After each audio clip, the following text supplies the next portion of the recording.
Sindh online school class 9 मज़मून रियाज़ी unit 1 lesson 2 real numbers हकीकी अदद पार्ट 2 बारो आया जो रियाज़ी जो उस्ताद राशिद अली सिंध ऑनलाइन स्कूल में खे भलीकार बारो असां पोइ सबक में हकीकी अदद उन जी क्लासिफिकेशन के बारे में पढ़ी आया आहियूं। हिन सबक में असां इहो सिखंदासीं त हकीकी अदद यानी रियल नंबर्स के अददी लीक ते कीअं ज़ाहिर कजे। त असां छा कंदासीं सभ खां अवल हिकिड़ी हॉरिजॉन्टल अददी लीक ड्रा कंदासीं। असां ही हॉरिजॉन्टल अददी लीक ड्रा कईसीं।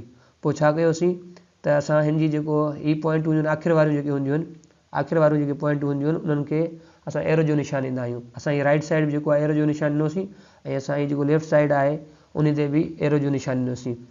एरो जो निशान मां मुराद इहो हूंदो आहे त हीअ जेका लाइन आहे नंबर लाइन या अनलिमिटेड नंबर हिन तरफ़ बि हेॾां अची वञनि था ऐं अनलिमिटेड नंबर जेके आहिनि उहे राइट साइड बि हिन साइड अची वञनि था। पोइ असीं छा कंदा आहियूं त सभ खां अवल जेको हिन जी विच वारी पॉइंट हूंदी आहे उते ज़ीरो जो निशान लॻाईंदा आहियूं। उहे जेका विच वारी यानी कि लाइन जो जेको विच हूंदो आहे जेको सेंटर हूंदो आहे उहो ज़ीरो हूंदो आहे। त हिते आऊं हींअर ज़ीरो ॾेई ईंदुसि, ज़ीरो अची वियो। हाणे छा कंदासीं त जेको ज़ीरो जो राइट साइड हूंदो यानी कि साॼो पासो उहो ही त हेॾां असां सभु पॉज़िटिव वारा नंबर ॾींदासीं ऐं ज़ीरो जो जेको लेफ्ट साइड यानी कि खाॿो पासो हूंदो होॾां सभु नेगेटिव वारा नंबर अची वेंदा। मां तव्हांखे ॿुधाए चुको आहियां त हिन साइड जेका लाइन आहे इहे अनलिमिटेड नंबर हिन तरफ़ बि अची वञनि था ऐं हिन साइड बि अनलिमिटेड जेके आहिनि लेफ्ट साइड बि नंबर अची वञनि था। त -3 खां पोइ -4 ईंदो, -5 -6 सोहान ऐं हिन साइड बि 3 खां पोइ 4 5 6 सोहान नंबर अची वेंदा।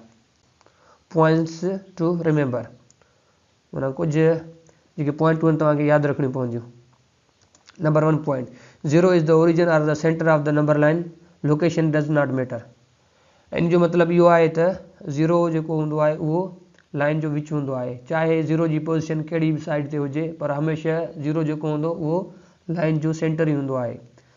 छाकाणि त हीअ जेका लाइन हूंदी आहे उहा हिन साइड बि अनलिमिटेड डिस्टेंस कवर कंदी आहे ऐं हिन साइड बि यानी कि लेफ्ट साइड बि अनलिमिटेड डिस्टेंस जेको आहे उहो कवर करे थी। उन जे करे जेको ज़ीरो हूंदो आहे न इहो हमेशह जेको हूंदो आहे उहो लाइन जो विच ई हूंदो आहे। चाहे इहो ज़ीरो हिन साइड बि हुजे हा त बि जेको इहो सेंटर हुजे हा लाइन जो, चाहे ज़ीरो हिन साइड बि पियल हुजे हा पोइ बि इहो लाइन जो जेको सेंटर आहे यानी कि विच हुजे सा। ॿी number point number is increasing from 1 point to another point in right side.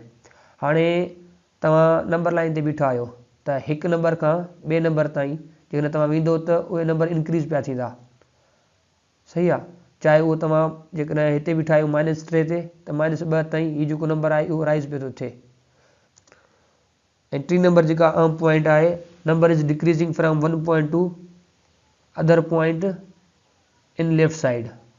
चए थो त इन जो मतिलबु इहो थियो त जेकॾहिं तव्हां नंबर लाइन जे मथां बीठा आहियो नंबर लाइन ते ई आहियो त हिकु अदद खां ॿिए अदद खाॿे पासे वारी साइड माना हिन साइड त उहो जेको नंबर आहे उहो नंढो थींदो वेंदो।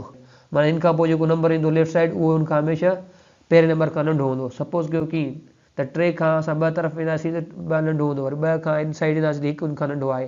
त हेॾे बि तव्हां वटि ईअं थो थिए जेको माइनस जो 2 आहे उहो जेको वॾो आहे -3 खां, वरी 3 खां पोइ ईंदो -4 त 3 जेको हूंदो उहो वॾो हूंदो। माना हिन साइड सभु जेके नंढा नंबर ईंदा वेंदा। ऐं जेका चौथी पॉइंट आहे from 1 point to other point there exist infinite numbers. त इन जो मक़सदु इहो आहे त 0 खां 1 ताईं उहो जेको ही विच आहे हिते जेके आहिनि अनलिमिटेड इनफाइनाइट नंबर अची वञनि था।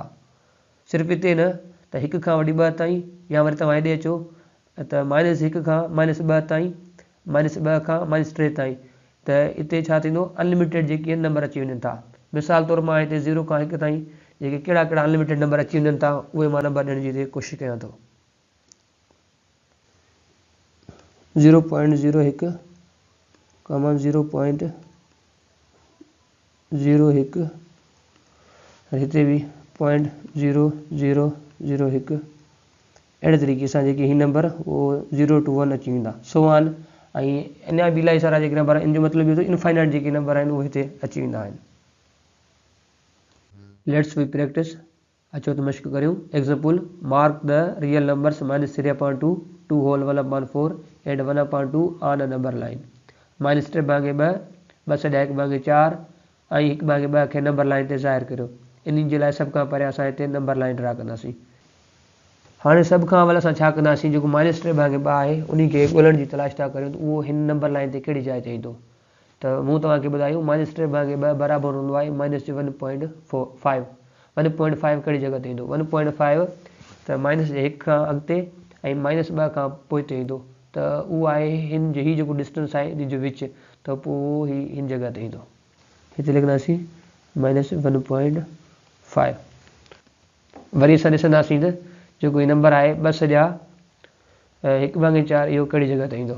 2 सॼा 1/4 इन जो मतिलबु आहे त इहो 2 खां अॻिते ऐं 1/4, यानी कि हीउ जेको अॻियो पार्ट आहे 1, 2 खां 3 ताईं इन जा असांखे 4 हिसा करणा पवंदा। अचो त हाणे असां हिन खे 4 हिसा कयूं ऐं इन खे नंबर ॾेई वञूं। पहिरियों जो अधु कयोसीं हिते, पोइ हिन खे वरी अधु में विरायोसीं हिन साइड बि अहिड़े तरीक़े सां। हीउ जेको पहिरियों आहे असां उन खे हाणे हिते हिन खे असां नंबर ॾेई था वञूं। इन जा 4 हिसा करणा आहिनि, 1/4, 2/4, 3/4। अॻिते थिया 4/4 जिते 3 पियो आहे, पर असां उहो न कंदा आहियूं छाकाणि त 4/4 1 जे बराबरि हूंदो आहे ऐं इहो नंबर उते मुकमल थींदो आहे त अॻियो जेको नंबर हूंदो आहे नंबर लाइन ते उहो अची वेंदो आहे, यानी कि 3 हिते अची वियो। हाणे असां इहो ॾिसंदासीं जेको 2 सॼा 1/4 वारी पॉइंट कहिड़ी आहे, उहा आहे 2 खां ई साइड वारी। हिते असां नंढिड़ो हिते 2 ॾेई वेंदासीं। अहिड़े तरीक़े सां असांखे हीअ पॉइंट मिली वई। हाणे असां इहो ॾिसंदासीं त हीअ जेका पॉइंट आहे 1/2 उहा किथे आहे, हीअ पॉइंट। हाणे 1/2 छा जे बराबरि हूंदो आहे, इहो हूंदो आहे 0.5 जे। त इहो जेको हीअ जेका पॉइंट आहे उहा 0 खां अॻिते ऐं 1 खां पोइ ते ईंदी, यानी कि 0 खां 1 ताईं जेको मुफ़ासिलो आहे हिन जो मिड पॉइंट, यानी कि हिन जो विच। हाणे असां हिन ते जेको आहे उहो निशान लॻाए वेंदासीं ऐं हिते असां मार्क कंदासीं त 1/2। 1/2 अहिड़े तरीक़े सां असांजो जेको हीउ सम आहे उहो हिते पूरो थियो। ॿारो अॼु जो लेक्चर हिते पूरो थियो। वरी मिलंदासीं नए लेक्चर में, तेसीं ताईं अल्लाह हाफ़िज़।